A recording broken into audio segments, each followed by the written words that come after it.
Hey everyone, and welcome back to Ontario Cryptids. For all our American subscribers and viewers, Monday is Memorial Day in the US of A. And I hope you all enjoy your long weekend. If you've been enjoying the content, why not take a quick second to hit that subscribe button? By subscribing, you'll never miss out on the latest episodes, and you'll be joining a community of like-minded individuals who share your interests. Let's keep this journey going together. Thanks for your support. If you have an encounter story that you would like to share, then please forward your stories to OntarioCryptids@gmail.com. I would be honored to share your story with like-minded people. Now sit back and relax as we begin with today's episode.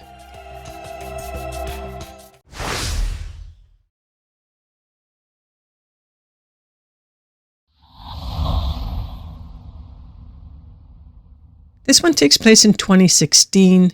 We're going to be heading to Nemekagong County, Wisconsin, and the area is called Chequamegon National Forest. Every year, I go to this obscure cabin in northern Wisconsin as a week getaway, mostly fish, drink, and hang out by a campfire. I've never brought any girlfriends or friends there, and the only other people that come are my brother and his wife. A few years ago, I was laying in bed around 2 a.m. I couldn't sleep, and I got this distinct feeling that I was being watched. The cabin has one of those wraparound decks, and I was sleeping on the first floor. I felt really off. I went over to my brother's room. We were both in our 30s and 40s, and I told him. We both grabbed our Glocks and headlamps and walked around the perimeter of the cabin. We didn't hear or see anything weird until we came back to the front door, and there was this metallic yard sign of a red crab, and it was knocked off the wall of the exterior of the cabin. I didn't think much of it and put it back on the nail. Here's where it gets weird. Maybe 5 or 10 minutes go by and I get an Instagram notification. I hate social media, maybe follow 100 people, and I have 100 followers. No one knows where I am. I'm not the type to be messaging people on IG, and the service is always spotty up there. The Instagram notification was a messenger notification, and when I opened it, the username was anonymous, something like user 5839273 type of thing. And the message was just this red crab emoji. I stayed up all night with my Glock by my side. Nothing happened further, and I continued to go for a week at a time every summer, but it freaked me out to no end, and a few people I've told the story to make the hair on their arms stick up. It wasn't my brother. We had a serious, lengthy discussion, and it was not him.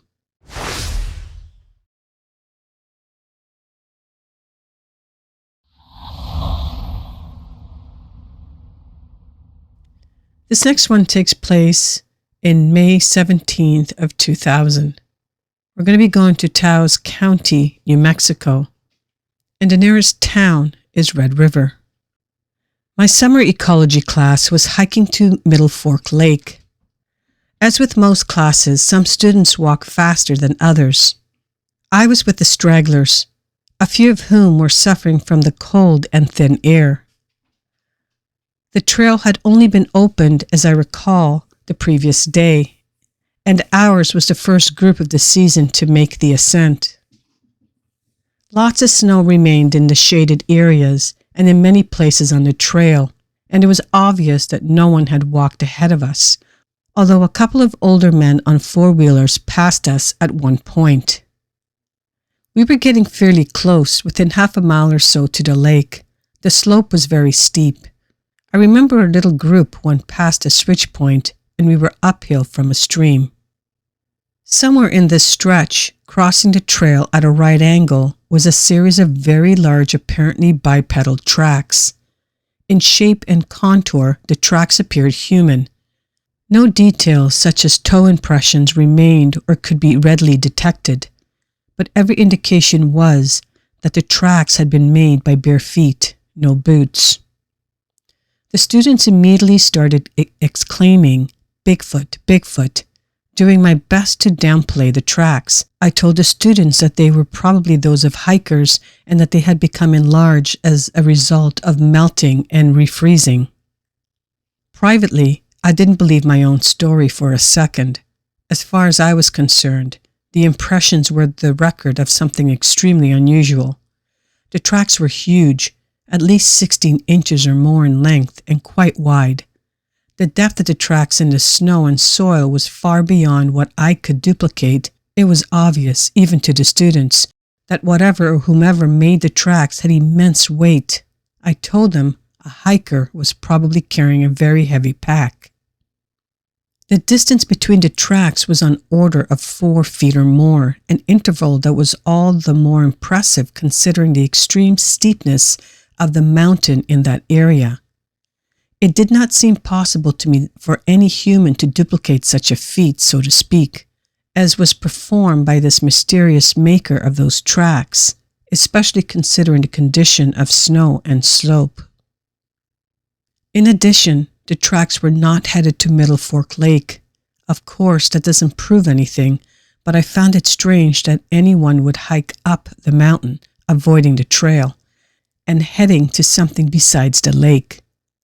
As best as I could determine, the tracks appeared to be going in the direction of Bull of the Woods Mountain. When we reached the lake, the men who passed us earlier in the day were fishing. They were catching brook trout with almost every cast. I struck up a conversation with them and learned that they were hunting guides.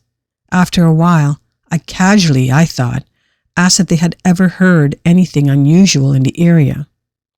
Literally before the question was completed, they started talking to each other in Spanish and then said, "Bigfoot?" They told me that an acquaintance of theirs, a fellow guide, who they described as very experienced, had a sighting. However, they both said that they would have to see one first themselves before they could really believe his story.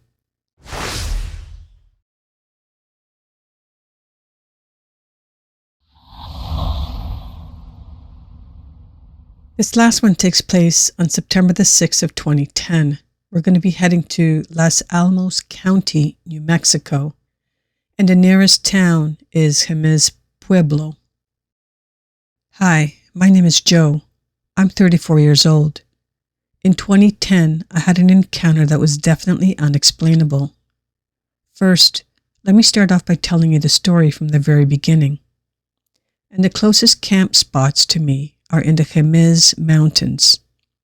I have a friend who frequents the Jemez Mountains to go hunting and camping. A couple of years ago, my buddy told me a story about an encounter he had recently in Jemez. He said that he had recently gone on a camping trip with his uncle Mike and his family. They went to a spot in Jemez that he called the Meadows.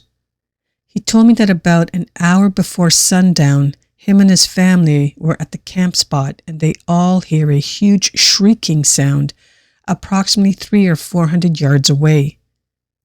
He said that the sound had lasted about 30 seconds to a minute. He had asked me, "What kind of animal do you think has this kind of lung capacity to hold a call for that amount of time?" Him and his family were sitting around the campfire at sundown. He said he could see the sky and there was just enough light out to see in between the trees on the ridge. The meadow is a small valley with 2 ridges on either side of the camp spot. As everyone was sitting around the campfire, he told me that he would look up the ridge and see something walk upright in between the trees. He said the being would walk back and forth in between the trees until sundown. He didn't call any attention to the being because his girlfriend and sister were camping there and he didn't want to cause a scare. They all eventually go to sleep and are awakened in the middle of the night to the shrieking sound. Only this time the shrieking sound is up on one of the ridges. He said the sound was so loud that he could literally feel the bass of the sound. The shriek lasted about a minute and a half, as he described it. I was very interested in their encounter, and my friend told me that the spot was originally his Uncle Mike's camp spot from when he was a little kid. I talked to his Uncle Mike about the story. Uncle Mike is a backwoods hunter-camper who has been all over the country to hunt. When I talked to Mike, he was generally afraid of this camp spot. He told me that he had been experiencing strange things in that camp spot since he was a young boy. He recalled a time when he was 7 and he was camping with his brother and his mother. He said whatever was out there scared his mother so bad she packed up in the middle of the night and left. He told me he wouldn't go back. My friend and I eventually persuaded him to go camping with us. So last summer, my friend, Uncle Mike, my friend's Uncle Richard, and myself went to the very camp spot where the noises were heard. We stayed 5 nights and heard nothing. There were noises, but nothing definite. Well, about a month ago, I took my girlfriend to the camp spot and we stayed a few nights and heard nothing. This past weekend was Labor Day, and so I took my girlfriend once again to the same camp spot and had a very terrifying, unexplainable experience. The first night was a great night with nothing out of the ordinary. The second night was something else. My friend was camping a few miles away, so we went and visited him. It was getting dark, so I told my girlfriend that we needed to get back to camp. I drove sort of hastily to get back to camp, and when we arrived, I started the fire immediately. After I started the fire, my girlfriend and I sat a bit, and I felt extremely tense, and I didn't know why. This went on for about an hour until my girlfriend got irritated with me. I told her I just wanted to go to bed. I packed a lot of wood on the fire, and we crawled in the back of my Hummer, and we went to sleep. Before I go on, I want to give you a description of my campsite.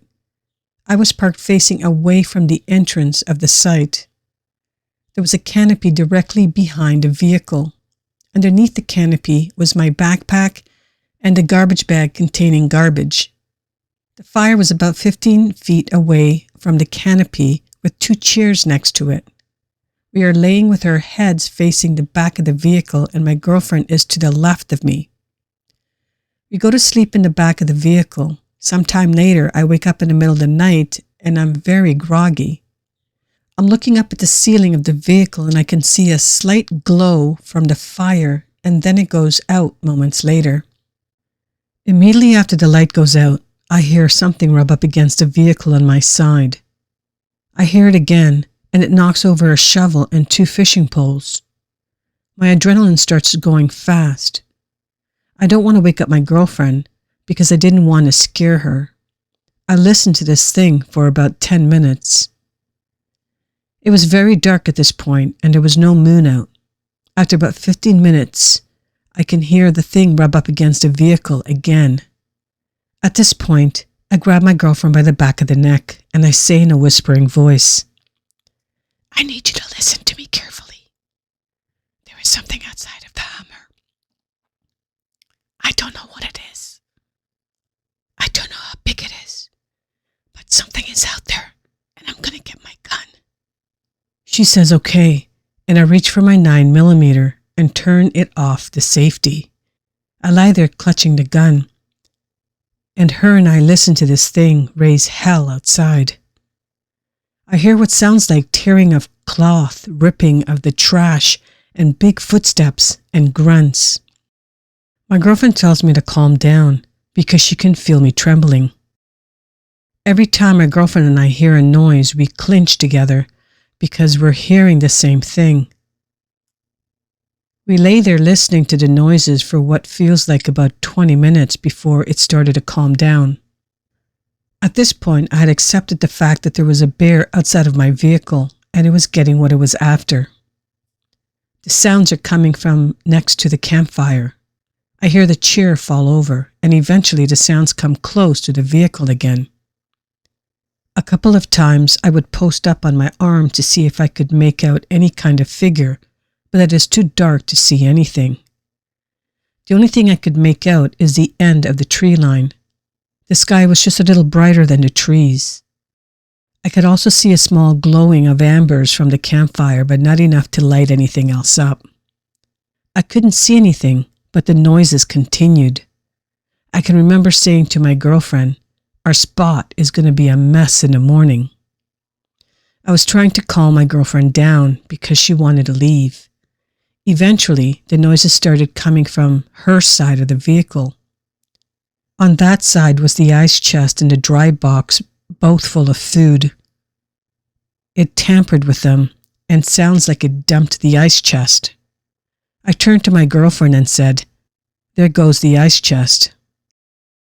These noises continued for probably about 5 minutes. At this point, I was sitting up on my heels looking out of the window, but could still see nothing. The next thing I hear is it touch the vehicle, and a second later, I hear a clank. The sound was very distinct. It was a sound of the breaking of the canopy hitting the ground. I was looking out the back of the window and I could see the sky now.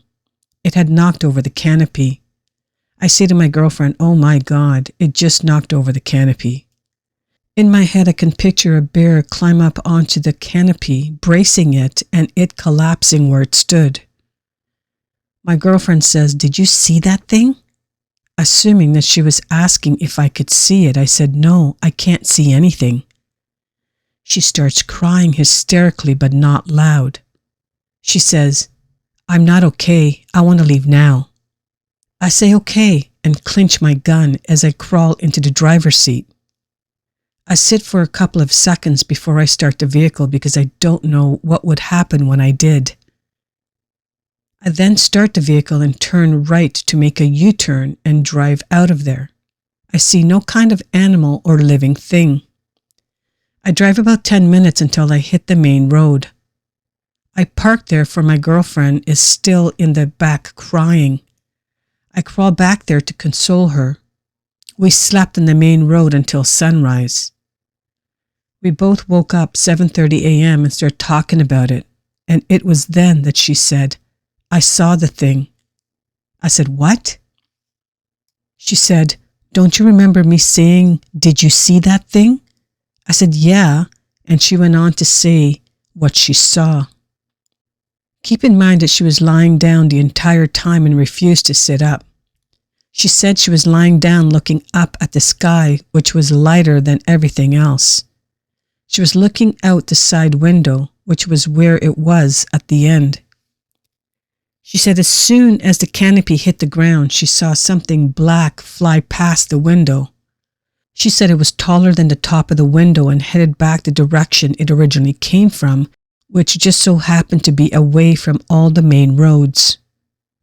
My Hummer is about 6 feet, and if she was lying down looking up and see something taller than the top window, whatever it was would have had to have been 7+ feet. After our conversation, we agreed to go back up to the camp spot to collect our things, which was the canopy, the chair, the cooler, the dry box, shovel, fishing poles, and my backpack, and the garbage. We head back up to the campsite and finally arrive. I was chilled to the bone when we arrived. There was not a thing out of place. There were only 2 things visibly wrong with the campsite. The chairs were knocked over and the canopy was turned upside down about 20 feet from where I was standing. I want you to know that there was no wind that night. Now, if a bear got to this canopy, it would have been collapsed and torn. But what this meant to me was that whatever knocked over my canopy had to have picked it up and thrown it 20 feet. I put on my shoes, which I had left there the night prior, and started scouring the area. The trash, which was open and not tied that night before, was not tampered with. My backpack was right where I left it. The cooler and dry box were in the exact same spot, and we never really took an inventory of their contents the night prior, so we could not tell if there was anything missing. This scared the hell out of me because it meant that whatever was there had the dexterity to rummage through everything and do whatever it did and leave it the way it was found. We packed up and left. I want whomever reads this to know that I don't drink and I have never touched drugs. What happened to me that night was not just the wind, but it was very real. I have never before in my life felt terror like that, and numerous times through writing you my story, I have broken out in tears because I hate to relive it. There are only certain people that I have told this story to because I don't want to sound crazy. I really hope I hear from you so I can attempt to make some sense of what I've been through. When I first heard my friends' stories, I didn't doubt them, and they made me very curious. But going to the campsite 3 times and not experiencing anything just made me think whatever was up there is no longer up there. I know better now. I hope you all enjoy these encounter stories. Again, I would like to wish my neighbors to the south and north a happy Memorial Day long weekend, and I hope the weather cooperates. If you wish to learn more about our OC membership program, then you can check out the membership video to get a detailed description of all the perks you will receive. Don't miss out on the adventure. Become a member now and join us today. Let's acknowledge our current OC members. I would like to thank Elizabeth, Jim, Diana, and Teresa for their contribution and support as members of the OC community. Your support is truly appreciated. If these stories reminded you of an encounter that you may have had, then please forward them to OntarioCryptids@gmail.com. I would be honored to share your story on this channel. Thank you all for listening until the end. I truly appreciate it. Please hit the like button on your way out and smash the subscribe button if you're new to my channel. Have a great weekend, long weekend for some of you guys, and we'll see you all next week right here on Ontario Cryptids.